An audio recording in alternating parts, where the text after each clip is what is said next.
Bonjour à tous, bienvenue sur la chaîne Lumière sur toi. Aujourd'hui, j'ai le plaisir d'accueillir Julie, maman de deux enfants, qui va nous raconter un peu son parcours.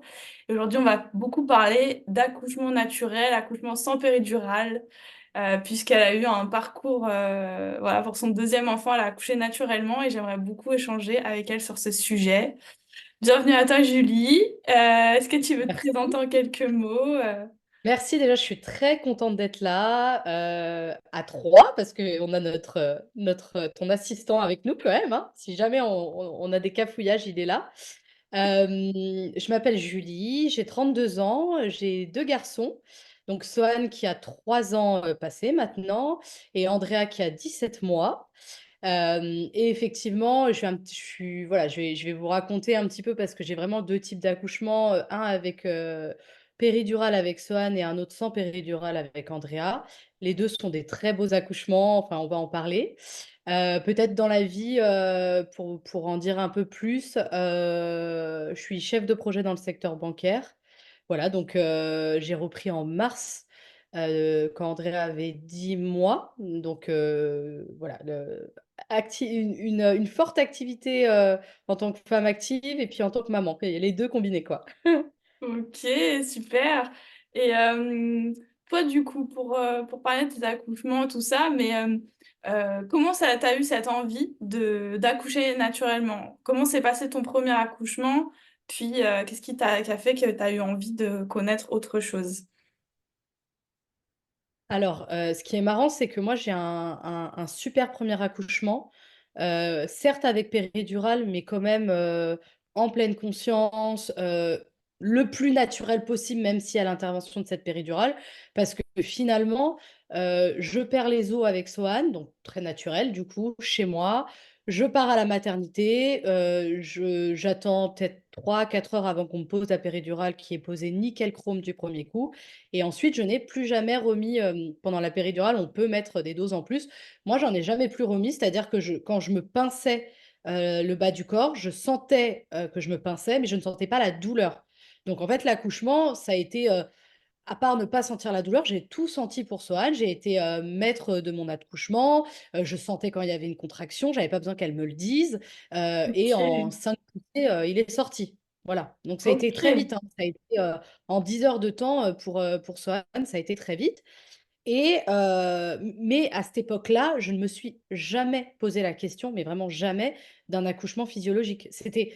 J'ai l'impression que dans ma tête, c'était celles qui faisaient ça, elles étaient complètement hors du temps, hors du monde.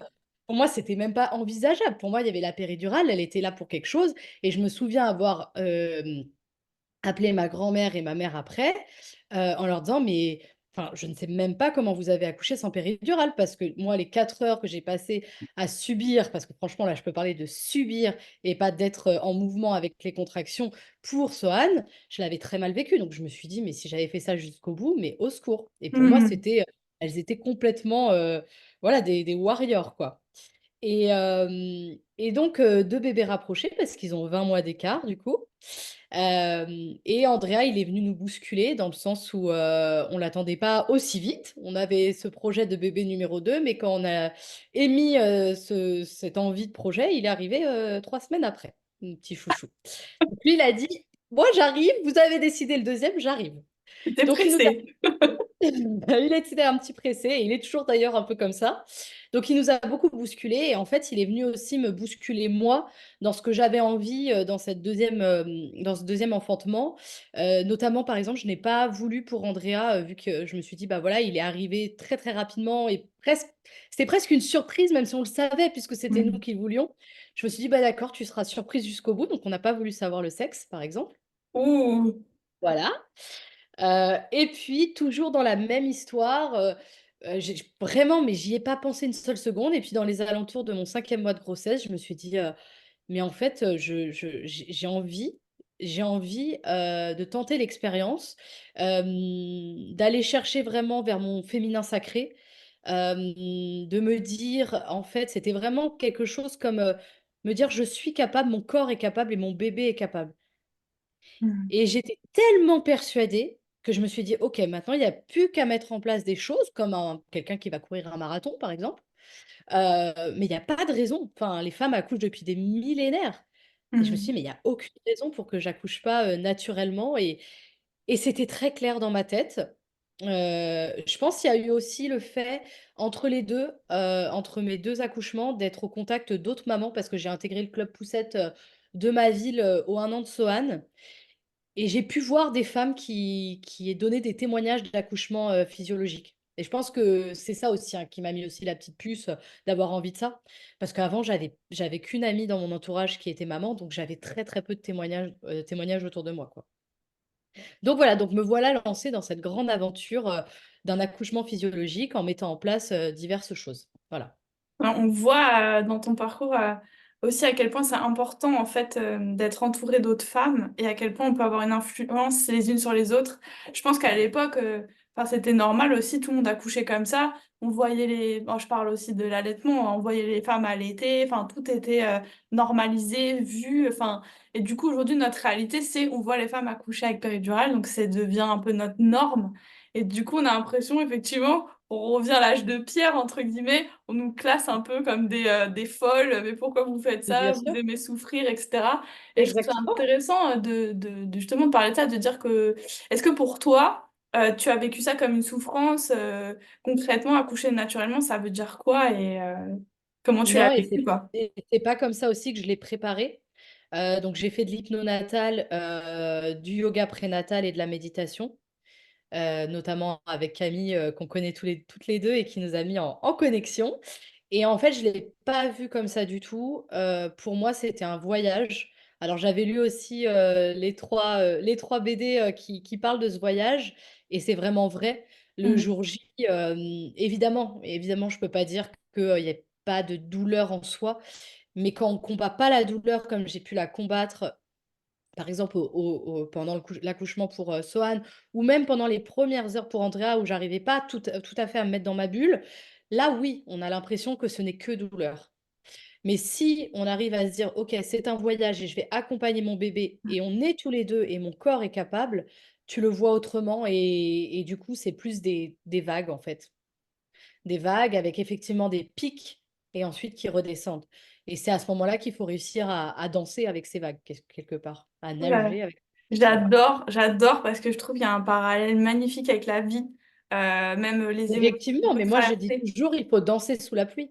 C'est Danser avec ça. le soleil et sous la pluie. Et puis, il y a l'idée que tu sais, quand tu tiens, t'as mal, je sais pas, t'as un oursin dans la main, genre, plus tu vas le serrer et plus tu vas avoir mal, en fait, tu vois. Et plus tu vas accepter, en fait, cette douleur, à la relâcher, et plus, Mm, en fait, ça va partir, enfin, ça va être léger, enfin, ça sera pas le même type de douleur. C'est comme quand dans la vie, on se focalise toujours sur ce qui va pas. En fait, on voit plus que ça, et ça devient de plus en plus lourd, de plus en plus dur, et tandis que d'un seul coup, quand on accepte, ok, bon, ok, là, je vais pas très bien, mais j'accepte et je sais que ça va passer et tout. Mais il y a un côté beaucoup plus léger. C'est pas qu'on souffre plus, mais c'est plus la même souffrance, en fait. C'est plus la même douleur. exactement. Et Tu j'aime sais beaucoup. aussi pourquoi tu le fais, tu vois. Ouais.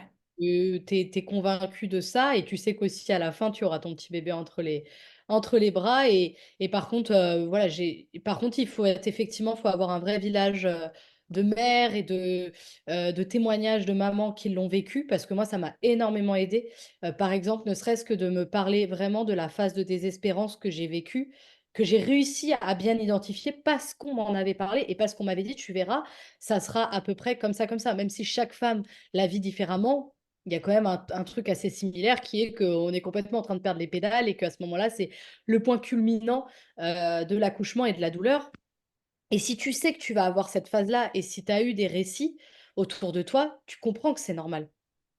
Hmm. Donc là, du coup, pour résumer, pour ceux qui savent pas ce que c'est, la phase de désespérance, c'est à peu près à la fin de la dilatation. En fait, on se dit qu'on va jamais y arriver, qu'en fait, c'est la fin du monde, on va mourir. Vraiment, c'est vraiment la fin du monde. Mais je trouve que Ouais, ouais, c'est ça. symboliquement, c'est vraiment, je pense que enfin, c'est beau de s'imaginer que le corps, il fait ça. Parce qu'en fait, Mm. c'est la fin de la période où on n'était pas mère et à partir de l'instant d'après, on est mère et il y a quelque chose qui meurt en nous. Donc, je trouve ça, là, c'est la fin d'un cycle. Donc, c'est un peu, tu vois, le Mm. désespoir. Et c'est vrai que de savoir que normalement que ça passe et que après c'est la libération, normalement c'est ça aide.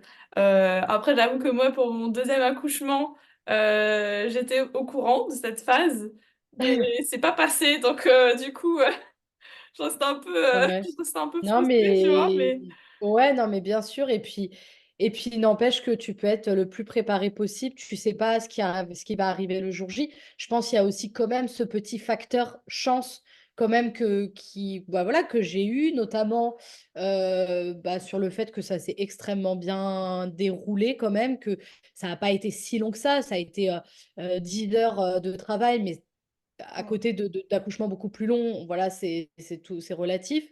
Et que là où j'ai eu de la chance, c'est que les deux, enfin, la sage-femme et l'infirmière ont été disponibles pour moi les dernières heures en non-stop parce qu'il n'y avait pas d'accouchement autre que moi.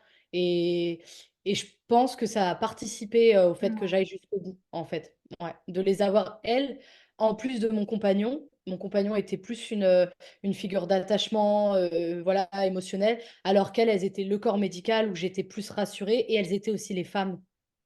Il y avait ce Mm. côté femme aussi. Ouais, je vois ce que tu veux dire. Voilà. Est-ce que le père, le conjoint, joue un rôle important finalement dans cet accouchement naturel et quelle place il a au final? Il a une grande place. Déjà d'une sur la préparation, il en a une, très importante, c'est qu'il doit être embarqué, dans cette préparation. Alors évidemment, il va pas faire tous les cours, d'hypnonatal et cetera, mais il faut le préparer à son rôle le jour J. Il faut qu'il sache, qu'il est notre rempart parce qu'à plusieurs moments et notamment pendant la phase de désespérance, on va avoir tendance à se dire: «Non mais tant pis, je lâche l'affaire, je prends la péridurale». Et moi, on avait vraiment avec, mon hypnothérapeute, il était venu avec moi et elle lui avait dit voilà, elle lui avait dit très clairement: «Il faut que vous soyez son rempart jusqu'à une certaine limite». Et on s'était donné, un mot, alors je me souviens même plus de lequel c'était, qui était vraiment si je disais ce mot, c'était que c'était ma limite et que là, par contre, il allait, OK, me dire: «Tu es sûre?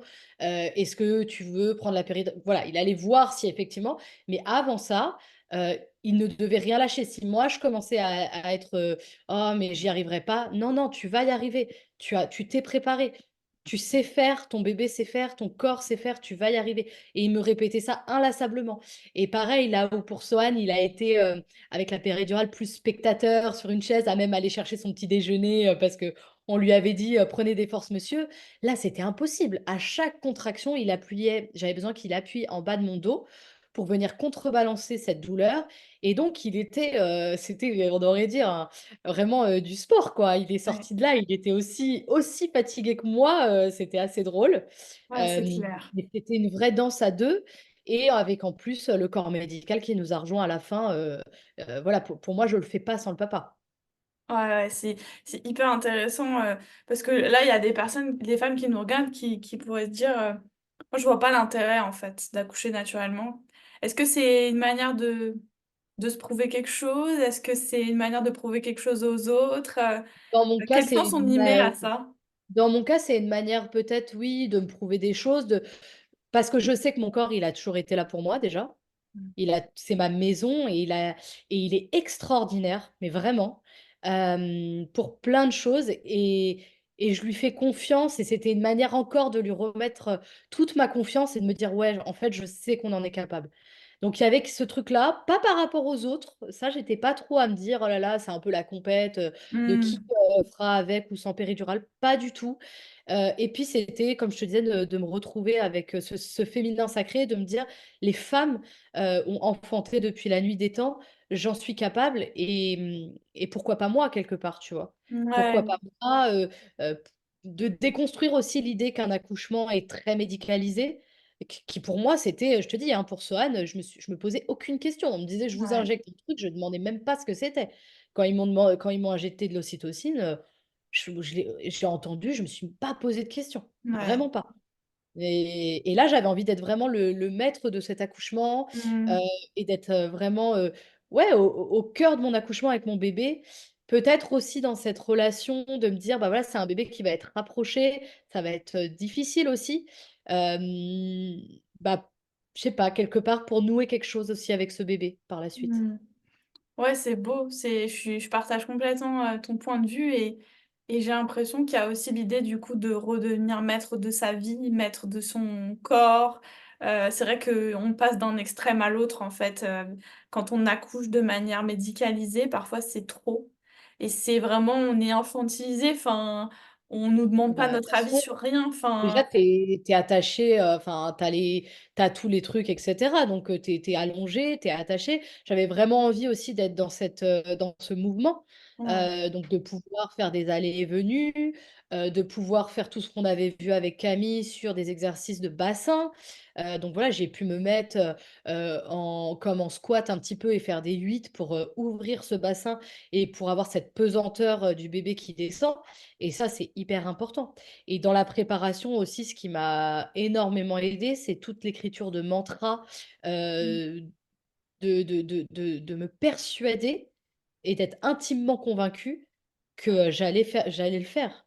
Et Mmh. vraiment, c'était prégnant puisque, que ce soit à la maternité, les infirmières qui m'ont vue, ou même mon hypnothérapeute ou même Camille, tout le monde était persuadé que j'allais aller jusqu'au bout. Mmh. Ils avaient aucun doute, vraiment. Ouais, je pense Donc que ça, c'est un peu la clé même dans tout dans sa vie, hein, d'avoir confiance en soi, d'être sûr de qu'on va réussir quelque chose parce que ça si déjà dans notre tête, il y a un doute qui subsiste, en fait, le résultat, il va être à la hauteur de ce doute et il va venir juste confirmer que on a eu raison de douter et nous entraîner dans un cercle vicieux de je doute et de en fait, j'ai pas confiance en moi et en fait, dès que je veux faire quelque chose, j'y arrive pas et ouais. j'aime beaucoup faire ce parallèle, où l'accouchement et la vie, ça montre dans notre évolution où on en est aussi par rapport à nous-mêmes et moi, personnellement, je le vois vraiment aussi comme, quelque chose, de moi envers moi. Tu parles beaucoup de Ouais. féminin sacré. C'est quoi pour toi, ça représentait quoi? Parce qu'on c'est quelque chose qu'on entend beaucoup en ce moment, Mmh mais ça mh. représentait quoi? Ça représente quoi pour toi, le féminin sacré? C'était surtout, si tu veux, une sorte, de communion avec, tous mes ancêtres, féminins. Donc, bon, bah, que ce soit à la petite échelle, ma mère, ma grand-mère et ensuite, plus. Et Mmh. ensuite, bah, le fait que oui, en tant que femme, on a une vraie puissance que souvent on n'arrive pas à voir malheureusement ou qu'on nous a caché. Mais c'était, vraiment retrouver cette puissance, de femme, et même tu vois, avec, ce groupe de mères et de sororité, il y avait quelque chose qui venait résonner. Donc, ouais, pour moi, c'est délicat, c'est pas évident comme question. Qu'est-ce que c'est que le féminin sacré? Mais je pense que c'est tout ça, un petit Ouais, peu dans ma tête. je suis d'accord. Je voulais il y a pas je pense pas qu'il y ait une définition de toute façon, C'est très mais compliqué, ouais. je trouve ça hyper intéressant de poser cette question parce Et que pour te dire, la seule fois où j'ai douté ouais. et où heureusement je me suis dit, c'est quand on m'a annoncé un bébé, qui allait dépasser les 4 kilogrammes, Mmh. et où je me suis dit: «Est-ce que j'en suis capable?» Mmh. Et en fait, il y a une phrase très, très juste, de ma doula qui m'a dit: «Julie, si ton corps fait un bébé à 4 kilogrammes, 4,5 kilogrammes et cetera, enfin voilà, il est capable de sortir ce bébé naturellement». Ouais. Et donc, Andrea faisait 3,930 kilogrammes, mais il est sorti, il était plus grand que gros, parce qu'il faisait 56 centimètres, un vrai petit lézard. Oh là! Mais, Ah oui! ah ouais, non, mais une grande perche. Il faisait, quand tu sais, quand on a fait le premier bain, il faisait la longueur de la baignoire. Elles étaient Ouais! elles étaient elles rigolaient, «C'est pas possible, on peut même pas le baigner, quoi, il fait vraiment la longueur de la baignoire, quoi». Non, voilà, donc ouais, c'est pas évident ta question sur le féminin sacré et le fait de pas douter surtout et de se dire qu'il est en nous, qu'il est transmis de génération en génération, de femme en femme. Je pense qu'il faut vraiment l'intégrer et il faut qu'on soit consciente, toutes, qu'on se donne ce message entre femmes, tu vois? Ouais, ouais, c'est Et clair. Puis c'est ça peut avoir des répercussions sur, tous les domaines de sa vie. Je pense que ouais, ouais, non, mais la maternité, on sait combien c'est un chamboulement, oui. c'est un chamboulement dans notre vie entière, mais du coup, ça serait comme, un message qu'on se passe à nous-mêmes et à partir d'aujourd'hui, en fait, je me donne cette valeur, je suis capable de tout réussir. Enfin, après, on peut l'expanser à tous les niveaux de notre vie. Enfin, c'est fort, c'est hyper fort. Qu'est-ce Mmh, que mmh mh. tu pourrais donner comme conseil à une maman qui aimerait accoucher naturellement, si tu avais 3 conseils, par exemple, à lui donner, ce seraient lesquels? Donc déjà, je pense de bien s'entourer. Comme je disais, peut-être, si elle a la chance, de s'entourer d'un village, d'autres mères pour avoir des témoignages, mais aussi s'entourer, bah, de bons professionnels, mais bien également de son compagnon évidemment. De se préparer, comme je l'ai dit. Alors après, chacun fait comme elle le souhaite. Enfin, moi, j'avais cette envie de faire, du yoga prénatal, de faire de la méditation, de faire de l'hypno natale parce que moi, ça me parle, mais ça peut être d'autres choses. Du chant, prénatal, de l'autonomie et cetera. Enfin bref, ce qu'elles veulent, hein.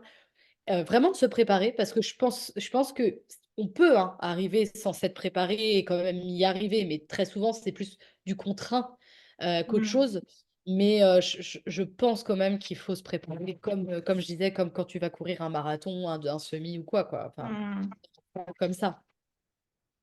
Hem et puis après, va falloir le dernier conseil que je dirais, c'est de le vivre pleinement, tu vois? Vraiment de partir en voyage. Quand je dis que c'est un vrai voyage, tu es complètement hors du temps. Enfin et tu vois même, la phase de désespérance, il faut se Ouais. dire qu'ensuite cette phase de désespérance, tu as une vraie phase d'accalmie avant l'arrivée du bébé et de la vivre pleinement et de se dire: «Waouh, OK, là je sais que j'ai ma phase d'accalmie, mais ensuite il va descendre dans le bassin» et cetera. Enfin, d'être vraiment consciente, du voyage et de toutes les étapes de ce voyage, de les connaître, c'est hyper important, je pense. Ça fait Ouais. partie de la préparation, mais vraiment le vivre pleinement, le vivre pleinement. Ouais, c'est clair. Je sais pas si toi ça t'a fait pareil ou pas, mais moi, tu vois, on m'examinait régulièrement pour voir, la dilatation, ça en était où et tout.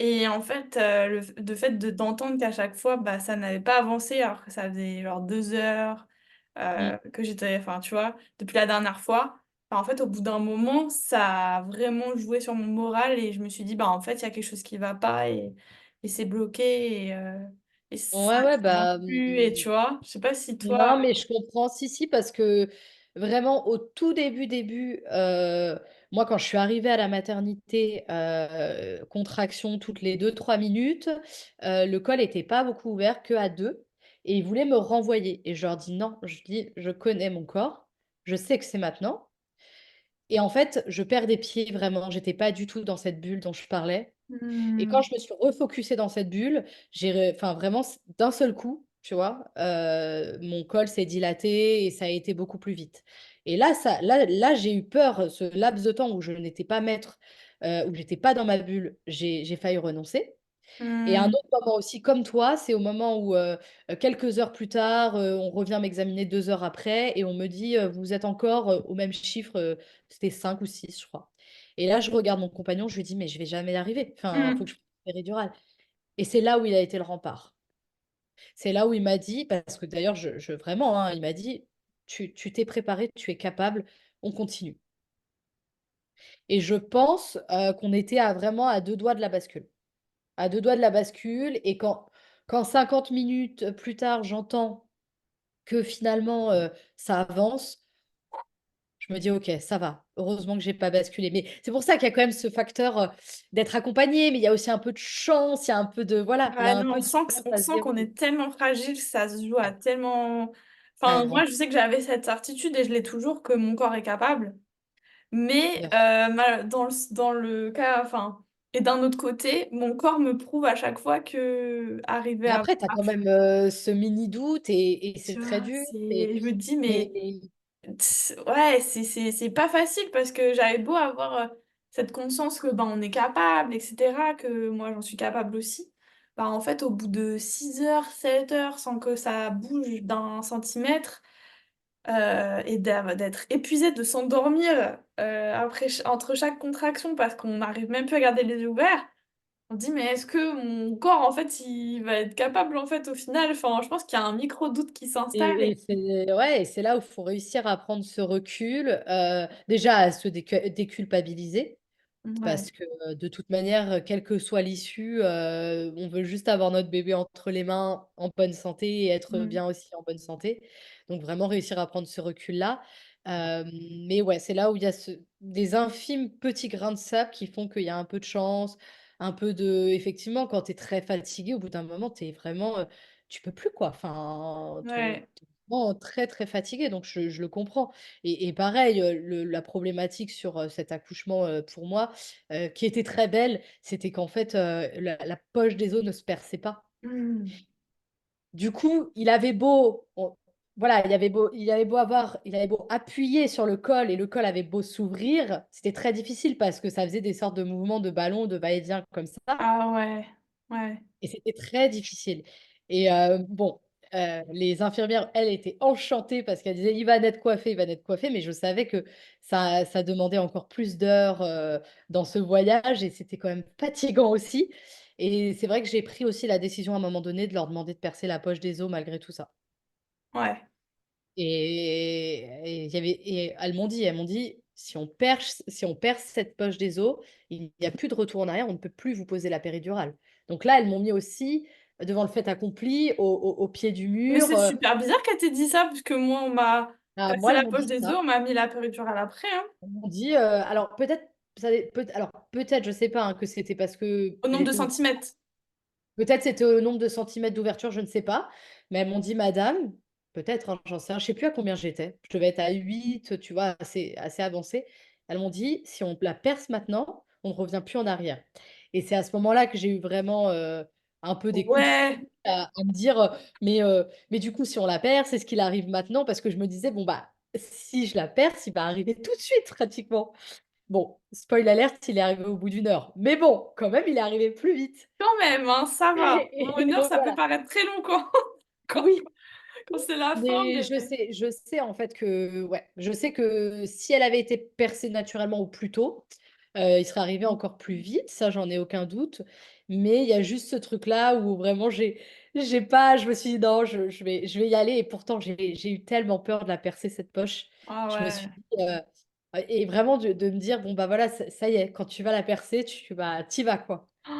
Purée, moi, j'ai eu pareil, à un moment, ils m'ont dit: «On va percer la poche, ça vous allez voir, ça va aller plus vite et puis bon, bah, ça va vite se terminer», quoi. En gros, on m'a vendu ça comme ça, mais en me disant: Vous allez avoir très mal quand même. Enfin là, les contractions, Oui, c'est voilà, c'est ça, c'est connu». qu'on m'a dit, «Ce que Heu, vous avez là à côté, du c'est rien». du coup, ça fait vraiment «Ah bon?»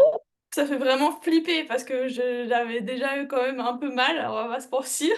Mais là, en fait, j'avais tellement envie de cet accouchement naturel que je me suis dit: «Vas-y, on y va, on la perce et tout» et la déception, mais la déception après de voir que ça ne changeait rien du tout Ouais, ouais, dans ouais, mon ouais. corps, c'était mais terrible et mais bon, en tout cas aussi un message pour les mamans, parce que du coup, j'ai eu le temps de digérer un petit peu cet accouchement qui ne s'est pas passé comme je l'aurais souhaité.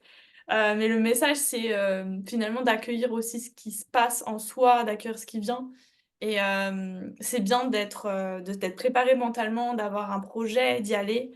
Mais c'est bien aussi de se laisser la possibilité que la vie décide autrement et de se dire qu'au final, on décide pas complètement ce moment, en fait. Qu'on a beau s'y préparer, ce moment reste un peu mystérieux, c'est tout un f tas de facteurs, de petites micro-décisions, de petits choix, et qu'en fait, il faut savoir s'écouter et ne pas non plus se faire, trop de violence, de se faire mal psychologiquement et de savoir accepter aussi ce qui vient et c'est vrai que le plus important, au final, c'est d'avoir notre bébé en bonne santé.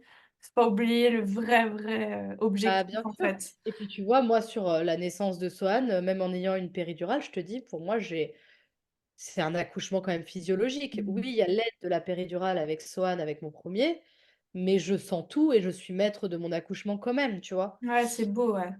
Donc voilà et même, alors moi je l'ai pas vécu donc je sais pas ce que c'est, mais même sur des accouchements, par césarienne et cetera, tu as moyen aussi d'être le plus possible, maître de ton accouchement quand même, voilà, en demandant certaines choses au médecin donc ouais, il faut avoir quand même du recul et se dire que, bah, évidemment, c'est vraiment la rencontre avec l'inconnu et qui dit inconnu dit que ça peut pas toujours se passer comme sur des roulettes, quoi. C'est pas possible donc voilà. Ah, c'est super. J'adore faire passer ces petits messages. Si on devait conclure cette vidéo, hem, quel mot, comment t'aimerais conclure, cette vidéo, aux mamans? Quel message tu aurais envie de faire passer ou je sais pas, Mais tu comment tu aurais sais envie de que conclure? j'ai, Je vais conclure par le même message. J'ai été, interviewée dans le podcast d'une amie qui parle, elle, plutôt de l'allaitement, qui a été aussi une belle 2e, une belle revanche pour moi avec ce deuxième bébé, qui a été tout autre avec ce deuxième bébé aussi, comme cet accouchement.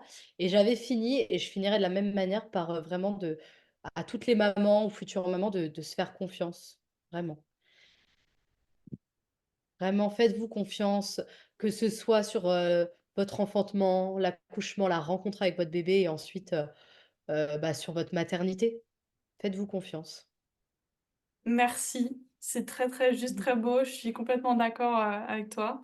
Je tiens à dire aussi aux mamans qui nous ont écoutées, si vous n'avez pas de cercle de mamans autour de vous, personne à qui parler de votre projet, que vous ne vous sentez pas forcément soutenu, ici, en tout cas sur cette chaîne, vous trouverez le soutien nécessaire, donc n'hésitez pas à commenter, voilà, à venir me parler sur les réseaux, sur Instagram ou quoi. J'ai à cœur de créer une communauté de mamans qui se soutiennent, qui s'entraident et peu importe, hein, les projets différents, allaitement, pas allaitement, accouchement naturel ou pas, on s'en fiche. L'idée, c'est de se sentir soutenu, et de partager nos expériences, partager, nos connaissances aussi, parce que ça peut aider, beaucoup de mamans. Je mettrai les liens aussi, les références, de livres que tu connais, qui nous ont beaucoup aidés. C'est les BD, de Lucille Gomez, je crois, si je dis Oui, pas de c'est bêtises. ça, exactement. Ils sont vraiment incroyables, donc je mettrai les liens, si vous souhaitez, vous préparer à votre accouchement, mieux connaître votre corps et cetera. C'est super drôle, ça se lit super bien, donc je mettrai, les liens en dessous et puis voilà, si vous avez des questions, envie de d'autres sujets de vidéos, n'hésitez pas à laisser un commentaire, je serais vraiment heureuse de ou même de vous accueillir pour témoigner, de votre parcours de maman, ce sera avec grand plaisir. En tout cas, Julie, merci beaucoup pour ce Bah, moment. merci à toi, merci. Non, c'était très sympa, très simple, comme une discussion entre copines et ça fait plaisir. J'espère que ça pourra aider d'autres mamans, que ça pourra résonner dans ces voilà, si certaines sont pas encore au fait de leur, projet d'accouchement, sont pas sûres, que ça pourra résonner en elles et puis, bah, pareil, si vous avez des questions, je pourrais y répondre dans les commentaires avec plaisir. Génial, merci Julie. Je vous dis à bientôt, à samedi prochain pour une nouvelle vidéo. Et puis n'hésitez pas à me soutenir avec un petit like, un petit partage, un commentaire, ça fait toujours plaisir. Gros bisous à tous.